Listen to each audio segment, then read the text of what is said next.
शालामार बाग से गड़ी शाहू की तरफ आएं तो जहां आपको मुगल दौर के कई बागात के आसार मिलेंगे, वहीं एक गुंबदनुमा इमारत भी नजर आएगी जिसे बद्दू का आवा कहते हैं। ये दरअसल ईंटों का एक भट्टा था जिसमें शाही तामीरात के लिए पुख्ता ईंटें तैयार होती थीं। इस मकसद के लिए मिट्टी के हुसूल को यकीनी बनाने के लिए इर्द गिर्द की बेशुमार जमीनें खाली रखी गई थीं। ये वही जगह है जहां इन दिनों लाहौर की इंजीनियरिंग यूनिवर्सिटी वाक़ है। रंजीत सिंह बड़े सगीर की रियासतों का पहला हुक्मरान था जिसे यूरोपी तर्ज की फौज बनाने का बहुत शौक था। उसने जब खालिसा फौज बनाई तो फ्रांस से जनरल वेंचुरा समेत कई फौजी अफसर उसकी तरबियत और तदवीन के लिए बुलाए। ये जगह इस फौज के जनरल हेडक्वार्टर्स GHQ के लिए मुंतखब की गई। ये लाहौर शहर में चंद मील के फासले पर थी। कला लाहौर में रंजीत सिंह की सिविल हुकूमत कायम थी और ये मकाम फौजी ताकत का मरकज तस्वुर होता था। अंग्रेज फौज से शिकस्त तक खालिसा फौज का ये हेडक्वार्टर्स आबाद रहा, लेकिन फिर अंग्रेजों ने जब उन्हें शिकस्त दी तो उसे ऐसा खत्म किया कि फिर उसका नामो निशान तक मिटा दिया। जनरल बेंचोरा की बनाई हुई पंजाब सेक्रेटेरिएट की बिल्डिंग तो आज भी मौजूद है। उसकी बेटियों की कब्रों वाला खूबसूरत बाग अब कस्टम और इनकम टैक्स के दफातर और फालूदे वालों की दुकानों की नजर हो चुका है, मगर मकबरा बाकी है। वेंचुरा की रिहाइश गाह जो अनारकली के मकबरे में थी, वहां तारीख के वो तमाम औराक आज भी रखे हैं जिनमें ना सिर्फ इस फौज ही नहीं बल्कि सिख सल्तनत के जवाल की इबरतनाक दास्तान बिखरी हुई है। लेकिन इस हेडक्वार्टर्स का निशान भी नहीं मिलता। रंजीत सिंह को फौज बनाने का इस कदर शौक था कि उसने सिविल एडमिनिस्ट्रेशन भी इसी फौज के जिम्मे लगा दी और किसी भी किस्म की सिविल इंतजामिया ना बनाई। हर मसला खा वो लॉ एंड ऑर्डर का था या अदालती फैसला, सब कुछ फौज के ही हाथ में दे दिया गया। फौज ने रंजीत सिंह को इलाकों पर इलाके फतह करके दिए और यूं उसके दिल में बड़े सगीर पाको हिंद का वैसा हुक्मरान बनने की ख्वाहिश पैदा हुई जैसे कदीम गुप्ता और मौर्य खानदान की बादशाहतों में हुआ करते थे। यही वजह है कि उसने जदीद खतूत पर जरूरत से बड़ी फौज बना ली और कदीम 10,000 या 5,000 मनासिब वाली कदीम गैर मुनज्जम फौज से नजात हासिल कर ली। रंजीत सिंह ने इसी जदीद फौज की वजह से पिशावर से मुल्तान और दिल्ली तक अपनी सल्तनत को इतनी वुसअत दी कि जो दरियाए सिंध से दरियाए जमुना के किनारों तक फैल गई। उसके पास 80,000 फौज थी जिनकी तनख्वाहें और दीगर अखराजात आम आदमी पर जालिमाना टैक्सों, मालिया और लगान की सूरत वसूल किए जाते थे। रंजीत सिंह की सल्तनत को चारों तरफ से अंग्रेज फौज ने घेर रखा था, जो अपनी छावनियों में बैठे बड़ी बारीक बीनी से इस सरजमीन की तरफ ललचाई हुई नजरों से देख रहे थे। दूसरी जानिब रंजीत सिंह के दिल में अजीम हुक्मरान बनने का ख्वाब ऐसा था कि वो मुसलसल फौज को वुसअत देता रहा। उसने हर सिख फौजी के दिल में ये जज्बा कूट कूट कर भर दिया था कि एक दिन तुम ही ने बड़े सगीर में अंग्रेज फौज को शिकस्त देकर राज करेगा, खालिसा का परचम बुलंद करना है। सतलुज के दूसरे किनारे बैठा अंग्रेज रंजीत सिंह की सल्तनत और फौजी कुव्वत को गौर से देख रहा था। जैसे ही रंजीत सिंह दुनिया से रुखसत हुआ, सिखों के गिरोहों में शदीद इख्तिलाफात शुरू हो गए और हर गिरोह तख्त नशीन होने का ख्वाहिशमंद बन गया। बिखरे हुए सिविल गिरोहों के मुकाबले में एक ही मुनज्जम गिरोह था, वो थी फौज, जो साथ साथ निजाम सल्तनत भी चला रही थी। इख्तिलाफ शुरू हुआ तो बद्दू के आवा के पास मौजूद फौज ने इकट्ठे होकर ये हल्फ उठाया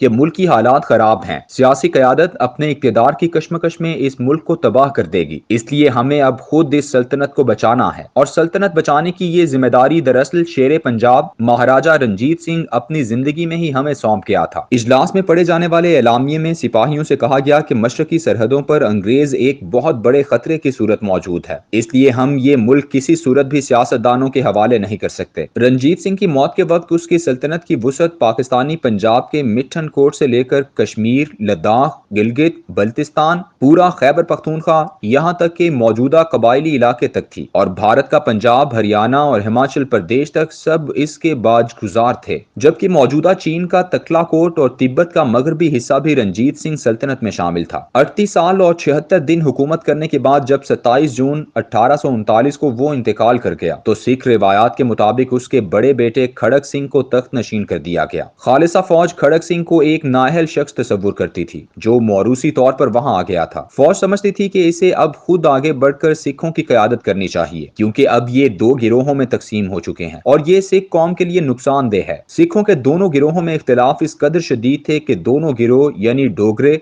और संदनान वाले एक दूसरे के खून के प्यासे हो चुके थे। खड़क सिंह ने अपने लिए एक नया मुशीर खास मुकर्रर किया जिसका नाम चेत सिंह बाजवा था। रंजीत सिंह सिंह का पुराना मुशीर खास और वजीर आजम राजा ध्यान सिंह ने चेत सिंह बाजवा की तकर्री को अपने लिए इंतहाई जिल्लत और रुसवाई तस्वुर किया और उसने दोनों को तख्त से माजूल करने के लिए एक खौफनाक मंसूबा तैयार किया। उसने ये मंसूबा खालिसा फौज के जर्नैलों की मदद से तरतीब दिया। यूं बरे सगीर पाको हिंद में पहली दफा फौज ने अपनी हुकूमत के खिलाफ एक खुफिया मुहिम का आगाज किया, जिसका मकसद हुक्मरान खड़क सिंह की किरदार कुशी करना थी। पूरे मुल्क में ये प्रोपेगेंडा आम किया गया कि खड़क सिंह चेत सिंह बाजवा के साथ मिलकर महाराजा रंजीत सिंह की इस अजीम सल्तनत को अंग्रेजों के हाथों बेच देना चाहते हैं। दोनों ने अंग्रेज से एक खुफिया मुआहिदा कर लिया है, जिसके तहत वो अंग्रेज को अपनी आमदन के हर रुपया में से 6 आने दिया करेंगे और बदले में अंग्रेज हमारी हिफाजत करेंगे। यूं शानदार खालिसा फौज जो इस सल्तनत की मुहाफिज है, उसे भी खत्म कर दिया जाएगा। जर्नैल इस खुफिया मुहिम से आशना थे, लेकिन आम फौजियों ने इसे बका का मसला समझा। फौज ने खड़क सिंह के मुखालिफ गिरोह के साथ मिलकर ये प्रोपेगेंडा गली कूचों में फैला दिया और दरबार के तमाम मुसाहिबीन, यहाँ तक खड़क सिंह का अपना बेटा नौनिहाल सिंह भी उस पर यकीन कर गया कि चेत सिंह बाजवा ने उसके बाप को वरगलाया है और सिख सल्तनत को अंग्रेजों का गुलाम बनाने का मंसूबा बनाया है। इसके बाद फौज के सिपाही सफेद कपड़ों में मलबूस अवामी नफरत का इजहार करते हुए 9 अक्टूबर 1839 को लाहौर के किले में दाखिल हुए। उन्होंने चेत सिंह बाजवा को पकड़ा और खड़क सिंह के सामने उसको जबह कर दिया। बेबस खड़क सिंह अपने सामने अपने दोस्त की जिंदगी की भीख मांगता रहा। अब महल पर राजा ध्यान सिंह का राज था। उन्होंने खड़क सिंह को खुफिया तरीके से सीसा पिला दिया,